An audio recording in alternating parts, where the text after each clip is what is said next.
So, Gwens then, where did it all start? 2 small children and a very small garden, and not a lot of money, so I had to figure out how to make that small space feed all of us. And I was working full time. I was divorced when the girls were quite tiddly, so not a lot of money going round, and I had to be resourceful. So where I was working, a friend of mine said, why don't you buy a wormery instead of a compost bin? So the wormery looks like that grey tank on the left, and basically it's just like a compost. All your peelings in there, but it has a reservoir in the bottom, so you can get the liquid as well as the compost. And it's really good, rich stuff. After about 8 weeks, in theory, you've got excellent compost and a good litre or so of plant food. During the winter, the worms work quite slowly because they're cold and they go to the centre to keep warm. So you don't expect to get much liquid from them. However, I got 8 litres over the course of about 4 months. So, yeah, I thought, what do I do with all of this? I've only got a very small garden. So I put my children to work, particularly the one that doesn't want me to point at her. And Hannah drew us some labels, and we decided that we'd try and sell some of this plant food. I tried some on my mum, and it sent her greenhouse into the stratosphere. So I knew that it was good stuff. I used it in my own garden. The benefits of it are that it has basically worm eggs in it. So all that liquid that is produced is full of nutrients, and it has worm eggs in it. So you can use it to kickstart your own compost bin. You can use it to feed your plants, you can use it to condition your soil. And the key to being able to grow plenty of plants, whether they're fruit and vegetables or any other kind of plant, is that you need your soil to be good and healthy and have good structure in it, lots of air, lots of moisture, not too much of anything. Hannah, you're grinning at me. So we decided to get going. How to sell it? Well, I didn't really know an awful lot about the internet at that point. This was, what, 12, 15 years ago? So I carted the kids around to boot fairs, left, right and centre. We were cold, we were wet, we were bored. We had lots of people coming up and saying, oh, warm wee, what's that? So it's not warm wee, it's worm wee. so there was, you know, it was a conversation piece, it was a lot of chat, but it didn't do desperately well. It was little tiny bottles of, I think it was 50ml and 100ml, so it wasn't really enough to go away with. So, you know, we had a bash. We thought we'd see what happened. So then I thought, right, I'm going to do this properly, and Good Life Gateway was born. So after a couple of years of working with eBay, I've mastered eBay, and doing all the boot fairs, I started looking a bit broader. And Hannah's efforts were employed again, and we developed Courgette Comfrey and Nettle Nosh. Courgette Comfrey is an excellent plant food. Basically, you allow the leaves to rot down. It stinks to high heaven. It makes a real black treacle, but it's so rich in potassium primarily, and it's a fantastic thing to help produce fruit and flowers in the plants. It gives the plants the strength to produce really good quality fruit and flowers. I called it Courgette Comfrey because I use Russian comfrey, which has deeper roots, so it pulls up more nutrition from the soil. You can also use the comfrey leaves as a mulch around fruit trees, for example. Young fruit trees will benefit from that. The Nettle Nosh, it's all alliteration, it just all seemed to sort of run off the tongue quite easily and work. Nettle Nosh is very nitrogen rich, and if you are growing things that you want really good foliar growth, so leaves rather than flowers, cabbages, sprouts, onions, garlic, all that sort of thing, then Nettle Nosh is the way to go because the nitrogen helps leaf growth. The only thing to watch with the Nettle Nosh is don't give it too much because your plants will be very tall and leggy, and that weakens their immune systems. The plants have an immune system, but it makes them susceptible to disease. You can also use the Nettle Nosh as a compost starter. I use it for soaking hard seeds It improves the germination rate of things like peas, beans, sweet corn, all those sorts of things to about 95%, which is pretty good. If you just lob them into compost and let them get on with it, they won't do as well as if they're soaked in the nettle moss. Is there a question there, Kate? No. Okay. So, 8 years later, my children were bored silly with the whole thing and fed up with stinky stuff all over the kitchen table. It was hugely hard work, but it was a lot of fun. I developed more in terms of markets. I did the Hampshire Farmers Market, the Andover Crafts Market, and I had some very interesting customers. It was a very good day when Homebase called me and said, yes, we'd like you to supply our online business. I didn't get that much business through them, but the fact that I could say I'm on Homebase online was massive. I still sell it through Amazon. I had supplied a few garden centres in the Hampshire area because I was living in Basingstoke at the time. But of course, when you're starting and finding your way, I made the mistake of offering bulk plant food on sale or return, and it's quite important to keep it out of direct sunlight. And a lot of garden centres tend to be in massive greenhouses. So of course, when they say, no, we haven't sold it, we want to return it, I couldn't actually use it for anything else. It's all got live bacteria in it, and the nettle moss particularly goes red and threatens to explode in the bottle if it's in the sun. So not something you can rebottle and sell on. In addition to the plant foods and complementary to them, I wrote 3 little books, which are all up here for you to take one if you'd like. Common shrub feeding requirements. I wrote this because I had a garden full of plants and I didn't actually know what any of them needed. Some needed just a general purpose, some need more specifically the comfrey, some needed the nettle moss. So I put that little booklet together. 10 reasons to go organic. Hannah, I'm sorry you're in this one too. But it was the children really that made me stop and think about all the chemicals that we have on our food and in our lives. And you know, when they're babies, you look at them and you think, this perfect little being, I don't really want to contaminate them. So that really drove all of that. And to help that, vegetable companion planting ideas. Rather than spraying all the herbicides, think about where you're planting things and what complements each other. An example is, don't put carrots and parsnips together. Parsnips give off a hormone which it will inhibit the growth of carrots. But if you put carrots and onions together, the smell of the carrots confuse the onion fly and the smell of the onions confuse the carrot fly, so you should get a reasonable crop of both. So, you know, lots of things along those lines and lots of research, lots of learning, but a lot of fun. 3 little books. So then I decided that I'd done plant food for a little while. I wanted to expand what I was able to do and my skill set. And my brother is a builder. He knows where to get wood and things. And I wanted to know how to use wood and build things. You know, I've got all these plants, I've got the plant food. Wouldn't it be great if I could make planters, wooden pallet planters and things, and sell those as well? I didn't quite get that far, but this is the wood that my brother and I went to buy. And there is a dicey table up there for my daughter, not this daughter, the other daughter, and it was she wanted a wheelie table. And we tried really hard, but it was rubbish. It was tilting, and it was too tall, and it was too heavy, and it was awful. But, you know, we had fun trying. And raised beds, of course. Built lots of raised beds. So this was when I was in Basingstoke.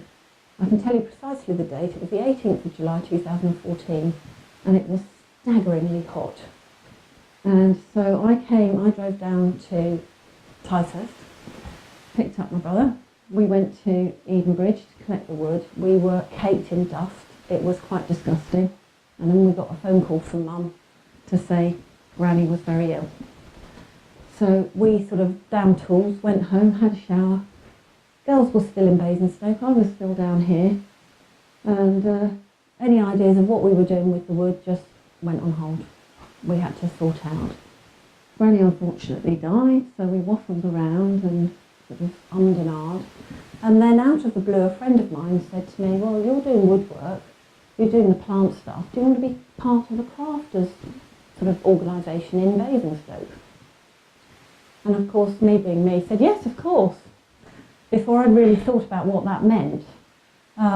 So this was at the beginning of September, and the pop-up shop opened in October, and we had nothing to put in it. Lots of ideas, lots of panic, lots of sudden, late, last-minute hard work. We did door stops because they're just square lumps, and every now and again we put a hole in it with a rope round it so it's easy to move. And lots of wine racks because my brother liked playing with his mitre saw and bits and pieces in his shed. So that was in October 14, and things progressed.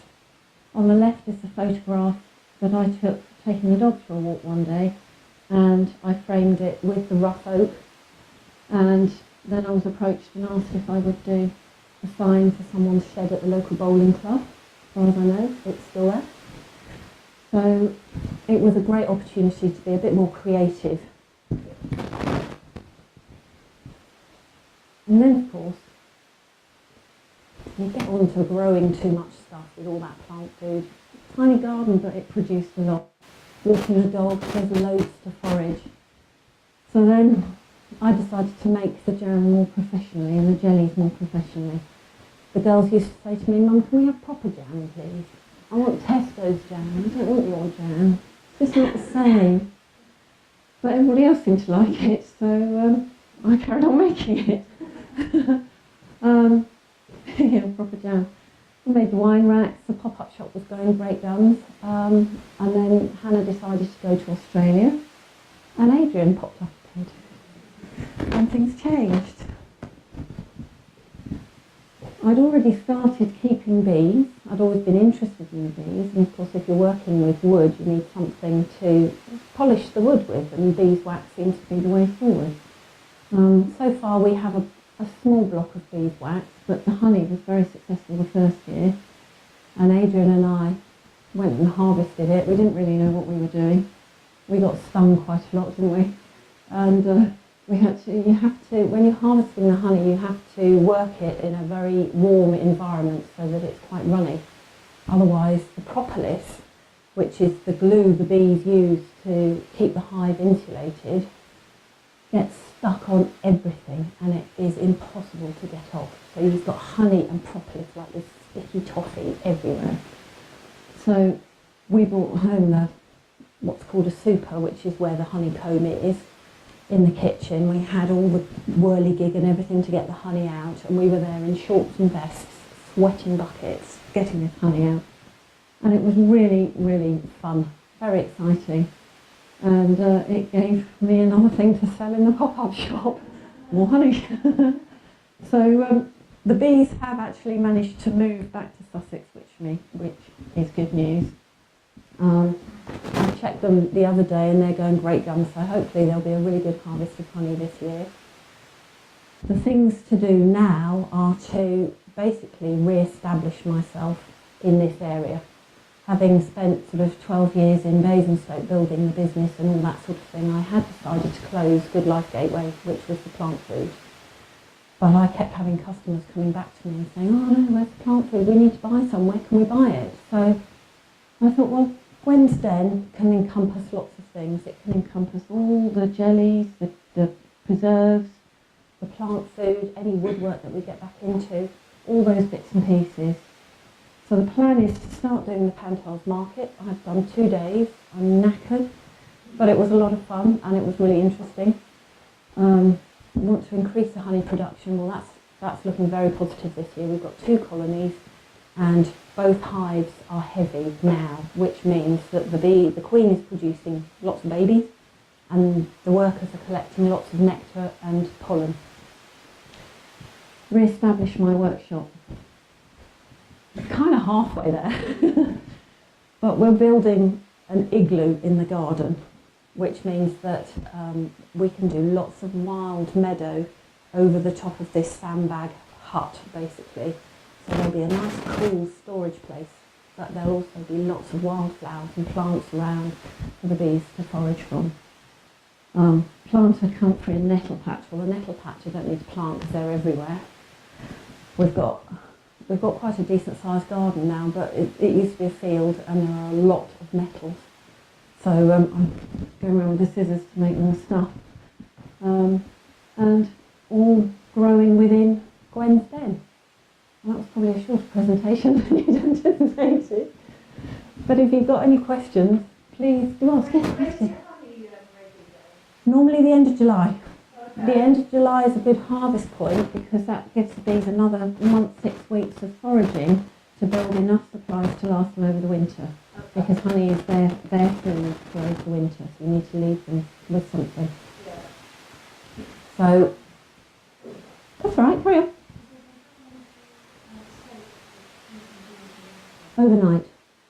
Overnight, yes. If the nettles, when the nettle nosh is fresh, it really stinks. I mean, it's horrific, yes. My supplies are about a year old now, so they haven't lost any of their efficacy, but they don't pong. They're much less pongy than they were. It was grim. I get a little plastic bowl, put my seeds in, pour the neat nettle over the top, leave them for 24 hours, plant them up the next evening. Yeah. I think in terms of veggies, oh well, broad beans, my broad beans are about that big. If you get them in outside now, they'll be okay because it's still quite cold, but it's longer days, so they need the light to germinate. Peas need to go in now. You can start sowing your brassicas indoors in trays. Carrots can go in now, lettuces can go in now, outside. Anything else, Mother? Onions, yes, onions. You're up next. cover your onions because the birds like to come and pluck them out. But basically, you can grow anything, anywhere. You need light, water and food. So if you haven't got a massive garden, it doesn't matter. You can grow 3 tomato plants on a windowsill somewhere warm. They'll need plenty of light. Give them you can almost grow them hydroponically. As long as you feed them regularly, then you'll get your fruit and veg. So. What about roses?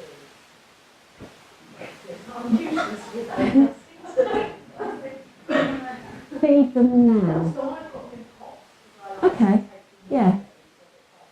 No, that's fine. I can understand that. Yeah. Roses, yeah. So I've got one at the moment that's but it's just beginning to shoot. Yeah. So what do I do with it now? Well, it's sitting in old compost. Yeah. But the old compost doesn't really matter if you're feeding it well. So right now, where are we? Beginning of April, I would feed it once a week with the comfrey because it's got the general nutrients for the plant, but it will also really help boost the flowering. And then once it's finished flowering, give it wormweed, which is the general purpose, and that will make up for any lack that there is in the soil. And of course with the liquid feeds, as soon as you pour it in, it's going straight to the roots. So I don't need to You might do it at some point, but at the moment, I mean, it's when it becomes pot bound. If the roots are too big and there's like no compost left in there, then yes, you'll need to repot it.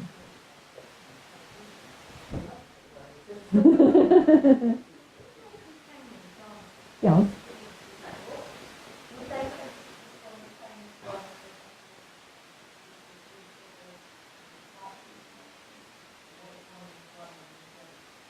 Well, if you're growing things in pots, then you can segregate. You can put them in a pot next to each other.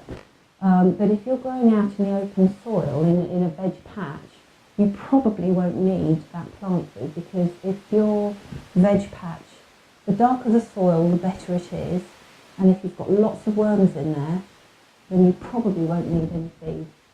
Mostly pot plants. I mean, as an example, we were doing somebody's decking last year and they had a few dead plants around and one of them was an olive tree and it looked as dead as a dodo and I said, right, I'm having that, she's throwing it out.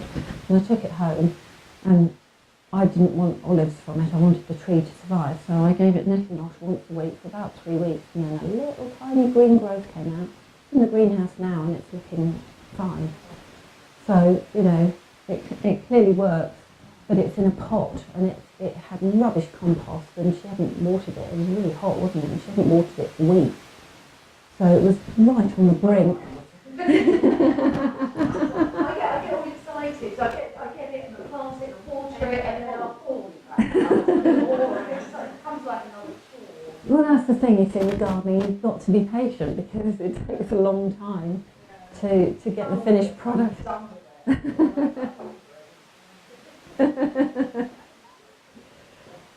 So,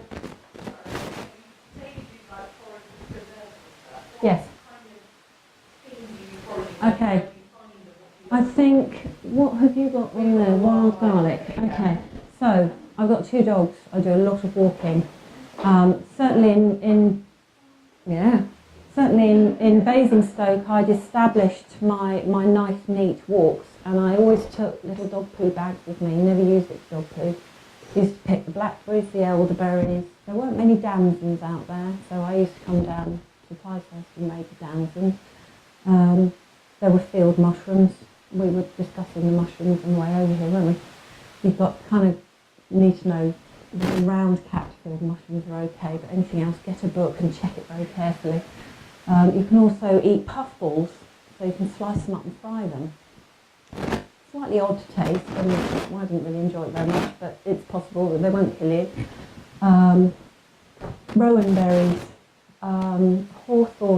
haw-berries, quite bitter rowan berries and haw-berries, but you can make jellies with them, and if you mix them with something more sweet, then it takes the bitterness away. Sloes, yeah, mine, they've got evil thorns on them. But it's really just keeping your eyes open while you're walking around.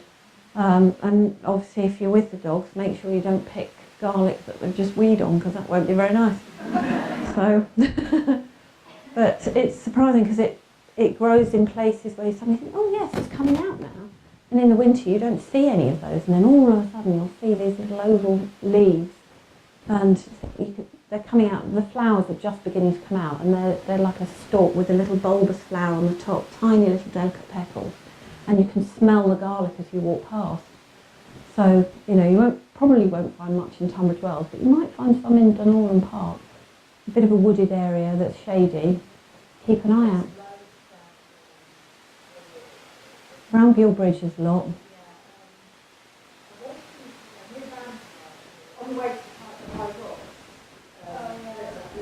Yeah, because it likes that damp environment and in the shade, yeah. So, yeah.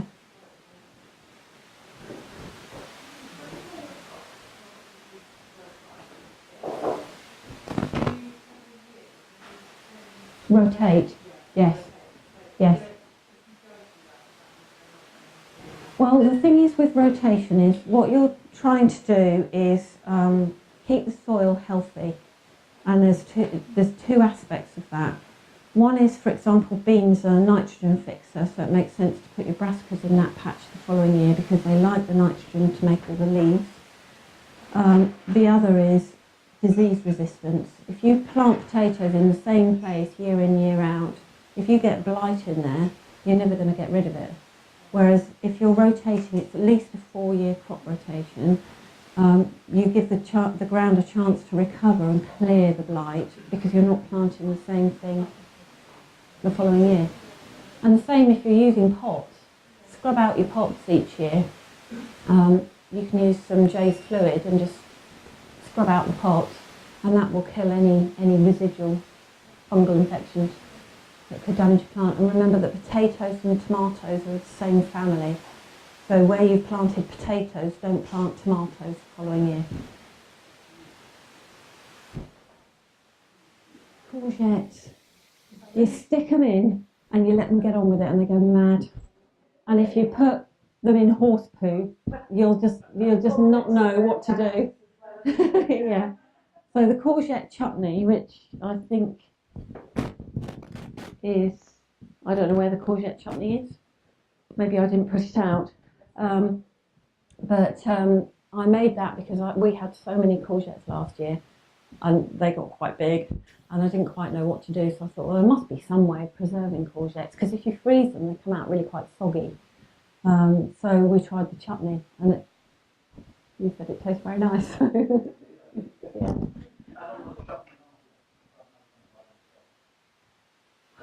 Well, if you've sealed your jar properly, it will last a very long time. Years, yeah. If you basically you cook it all up and it's really hot, put it in your jar, you have a good seal on that jar.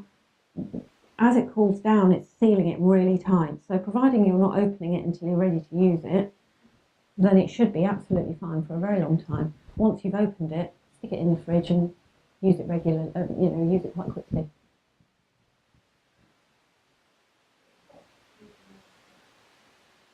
Courgette.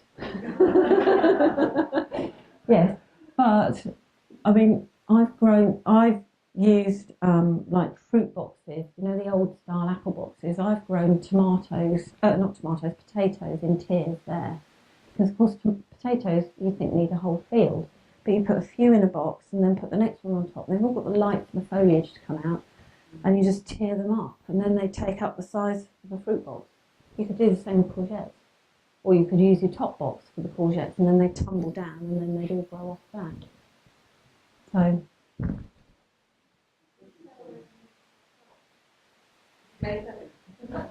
I had a load of those and I painted them all funky colours and I lined them and everything, and I did sell some of those, yes.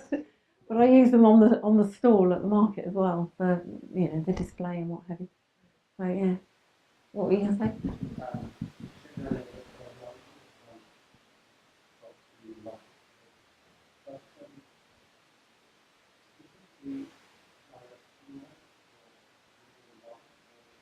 It varies. Rhubarb, for example, you can grow on a north-facing wall with no problems, as you can morello cherries, Mum. Morello cherries. Morello cherries. We've got a north-facing garden, which is the only thing I'd probably change about our house to turn it to south-facing. Some things like, tomatoes will work well in full sun, but they will need some form of shading if you're growing them in a greenhouse, because it just gets too hot and it will burn them. Also, with that heat, you need to water tomatoes first thing in the morning and last thing in the evening, because if they get a sudden blast of water, the skins will pop and you get the split in the tomato. And the same will go for aubergines. Courgettes can be out in full sun. As long as you keep them well watered and don't water the plant, water the roots. So, I use a plastic water bottle, just a normal fizzy water bottle, cut it in half and pierce the lid, and then you can just fill up the water bottle and that will dribble down next to the stem of the plant and keep it watered steadily, so you're not flooding it all in one go and then losing half your feed or your water, especially when it's really hot. Is it quite a damp, shady area? No. You can make it into a damp, shady area if you dug out a little sort of trough and lined it with like pond liner and just pierced the bottom of it, not too much. It will end up not draining as fast as if it was just pure soil, and then you could plant your wild garlic in there and things like that.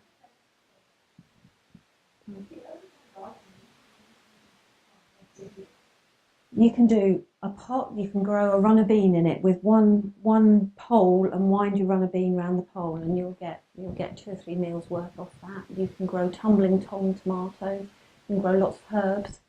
You can do most vegetables in a pot. And actually, a balcony, you could do a courgette over the side and then your neighbours could enjoy it as well. so it depends how much you need to keep to yourself.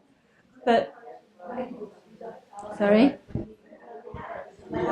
Yes, absolutely. Mum just said you can grow carrots in wine boxes, or you can get the plastic planters. They're about that deep, and you can always grow carrots in there, and then your parsnips, the opposite end of the balcony. All sorts of bits and pieces.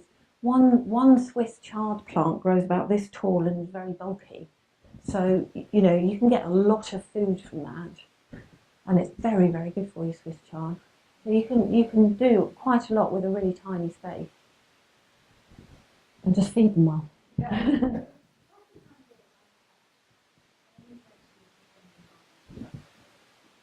With things like caterpillars, really good net, and just, you know, keep an eye on everything. Pick the caterpillars off and flick them over next door. Green fly on your roses. What you can do is make a soap, a watery soapy mix, or you can boil up garlic and then strain it and use the garlic water to spray it. It'll pong, but it'll keep them off. Yeah. Yeah. Added to which, slugs don't like garlic, which is always a bonus. Well, apparently eggshells or grit or copper, but I've tried all of those and they're not massively effective. The garlic spray seems to work. Yeah, lob a load of cloves of garlic in a big pan of water. Yeah, just boil it all up. I mean, it'll make your house stink, so, you know, maybe do it on a barbecue outside or something. And then strain it so your garlic lumps don't obviously block your spray, and then just spray plants. And something else we've discovered, there's funny little whitefly things that go on your tomatoes, and if you use a rose on your watering can and water the tomato plants from above, make the leaves wet, it does reduce the amount of whitefly buzzing about. They leave a funny sticky residue, don't they? Yes. Now you're testing my memory here. First of all, take all the leaves off and burn them. Don't let them fall on the ground because it's a fungal growth in the ground. If you feed the roses, you'll make them much stronger and more resistant to it. I had really bad black spot on a David Austin rose at the back of my house. It's a beautiful climbing rose, and first year it got it, it dropped pretty much every leaf by about mid-June, July time. It was awful. So what I did the following year is just pick, and the minute you see any black spot, pick the leaves off and burn them. Don't put them in the compost bin. And then keep the plant really well fed, lots of potash, and that gives it lots of strength, comfrey in. Yeah. Or if you've got an open fire, use the ash from there and put it around the base as well. No, as long as it's not hot ash, then, you know, a couple of days old, and that's fine. Yeah, just sort of bank it round the base of the rose stem, and that'll get worked in when it rains. You don't have to dig it in or anything. Just let it work in. The worms will come up and circulate it as well, and that will help. Well, the healthier you plant, the more resistant it'll be to the black spot.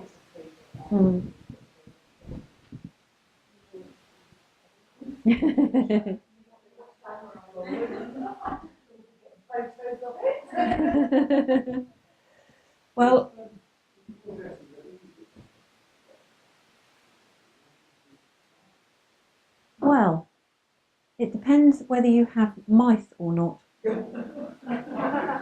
If you've got mice, sweet corn is really hard to grow because they keep stealing the sweet corn. I discovered last year everything. So I've got a wonderful greenhouse. It's massive compared to what I'm used to. So I've tried to grow everything in the house this year because last year the mice just stole everything. The hardest thing to grow, I was going to say I've never had much success with carrots or parsnips.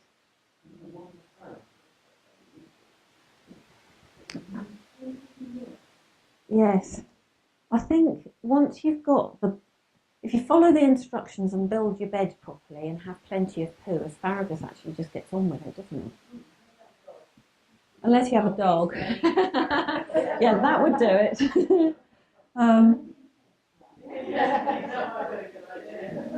I've found my brassicas have been quite tricky, so sprouts and cabbages and broccoli has been tricky this year because either the deer have eaten them or the rabbits have eaten them or the pigeons have eaten them. So there's sort of a barricade on one corner of my veg patch where there's some purple sprouting broccoli still going, it's hanging on in there.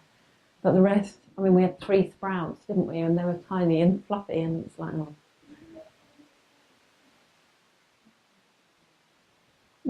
planted them and they sprouted, but I think they got eaten. So I haven't had great success. I managed to grow a few in Basingstoke. I rented a field for a while that had a lot of comfrey and nettles in it, so that was my crop. And I had great big metre cube fruit boxes, which I filled with soil and compost and manure, and I did manage to grow a couple of cauliflowers in there because rabbits couldn't get in there, but the pigeons did. So it's a bit hit and miss. Yeah, well, it was rich and firm, but you know, the pigeons ate them. So, so.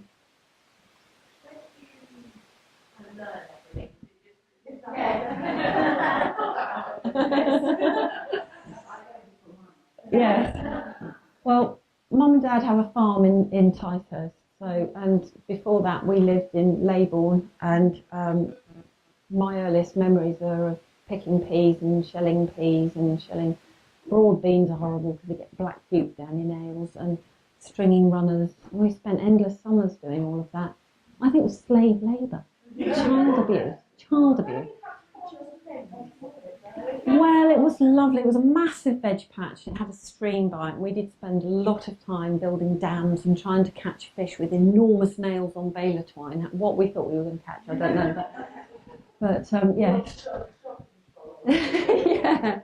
And we had our own little gardens each for a while, didn't we? I seem to remember mine was just one big pile of weeds, but I would.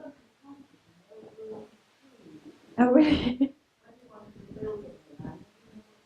To do with the trees. Oops. Well, that was inadvertent, because I must admit I rebelled against the farming country lifestyle. I didn't want to do that. I wanted to go up to London and earn lots of money, and then I had my own house, my own garden, and I thought, oh, actually, I quite like it. I missed some grass, so I had a tiny patch, about the size of this table, of grass, which my neighbours all took the mickey out of, but I wanted grass. And that was it. You laugh. And then the children came along, and all of a sudden it became more important to think about what we were eating and what I could produce in quite a small patch. Artichokes are good, globe artichokes, very statuesque, and they taste great.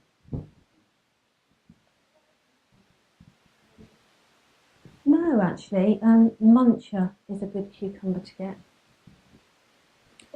I've grown it for a few years now, and you can grow it up or it grows out. It's quite a big spreader, but keep it well watered, and they're really tasty cucumbers. Where are we? Maybe the end of the month. The end of the month. Yeah.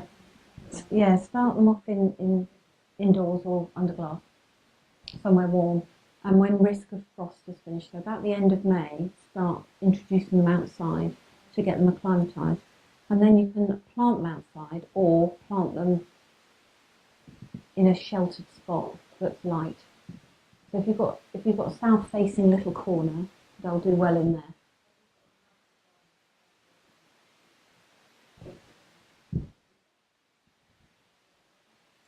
It might be too hot in certain areas. I had a south-facing garden in Basingstoke, and some things just frazzled a bit.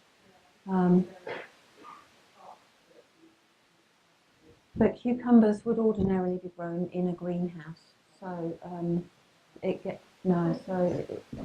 you can find a sheltered corner, just keep it well watered, and they'll be fine.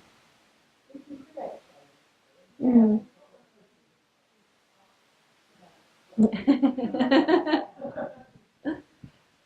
You get those little £10 dollies. Yeah.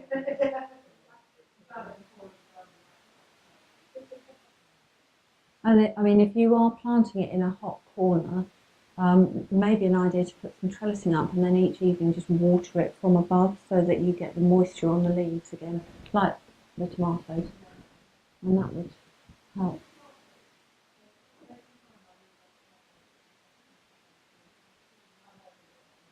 Okay, you get your main stalk, and then you have leaves out of the side, and then in between the main stalk and the leaf growth, there's another little shoot that will make another stalk. Take that out. That's what it means when it says pinch out the side shoot. Yeah. The runners. Yeah.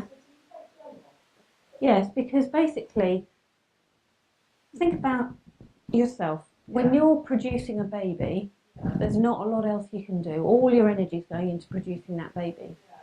And if you know, you were producing 2 babies, you need to consume more fuel in order to get those 2 babies okay. If you've got a strawberry plant and it's trying to produce strawberries, which has the seeds of that plant to reproduce, and then it's got a runner going on, it's not going to have the energy to produce good fruit and the runner and make the extra plant. So snip the runner off, and then that plant, all its energy is going into producing the fruit.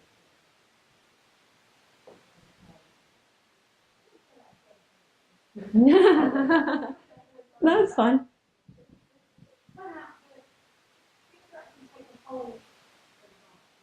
Well, if you're deadheading roses, for example, you've got your stem with your rose flower on the top, and then all the petals fall off and go manky. Just snip it underneath that head, and then you'll see little leaf growth coming out again. And sometimes you get a little dead end of the wood, but then in the autumn or early spring, you can prune that right back, and then on the new growth, you'll get new roses. No, just snip the dead heads off, yeah. Yeah, so you've got the hip, yeah, so the little bulbousy bit underneath the petals, just snip it under there. And the more you deadhead, the more flowers will be produced, because of course they are the seeds. They're the precursor to the seed, and the plant's whole focus is to create seeds and reproduce. So it'll just keep going, like sweet peas. You can go mad on sweet peas, because the more you cut the flowers, the more it'll produce.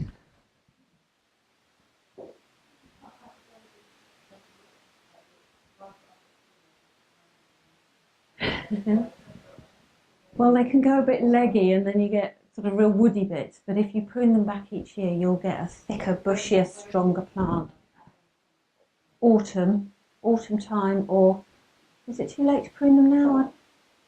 I'd say roses. I'd say you can give them a second prune now, but I wouldn't wait too much longer, because of course the new growth is starting to come through. You can be reasonably harsh. You can take a rose down to about that level. And roses vary as much as we do. Some will be really vigorous growth, and some will be slower growth.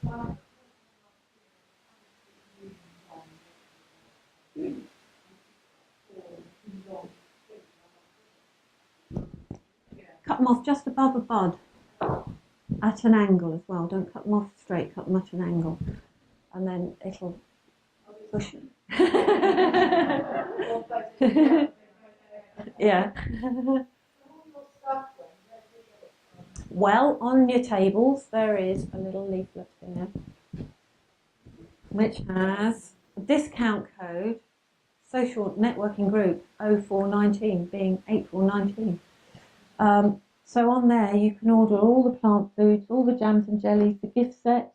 You can go to the Pantiles market when it's on. I'll be there Saturday, and this weekend it's Saturday and Sunday. You've got all my contact details there, so if you've got any questions, send me an email, give me a ring. Very happy to help. I had a couple of people. No. No. No. When I go and visit Mum and Dad, I'll pop round and say, okay. Yeah.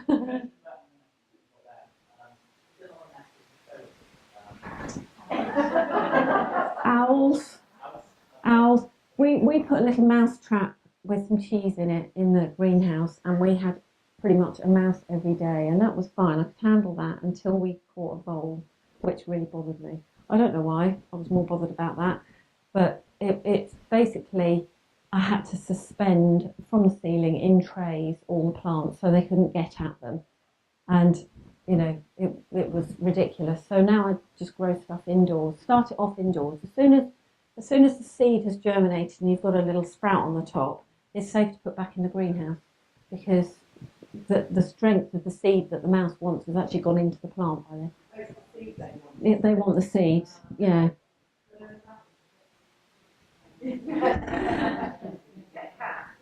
Yeah.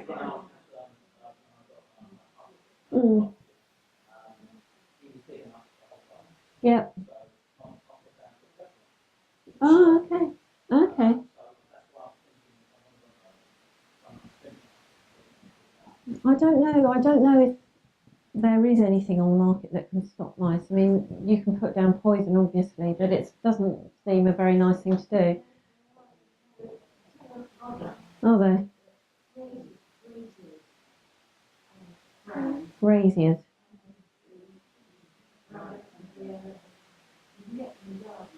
And you can get sonar things, can't you, that send out the high-pitched beep to deter them. The dog is useless. Well, they're both, yeah, yeah. So, any more questions, anybody? No? Was that okay? Wasn't too heavy.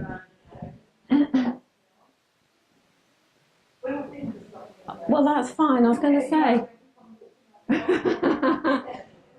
I have my emails on my phone, so, you know, when I get bored at work, I can say, oh, look, I've got some interesting emails. So, you know, any questions really, please. If I can't answer them, my mum can. Well, thank you all for coming, and do, if you'd like more munchies, we've got more biscuits. We can. Yes, I have some. I have a couple of gift sets, but failing that, I'll be at the Pantiles on Saturday. So you're in Wadhurst, aren't you? So yeah, looking something new. Yeah. Yeah.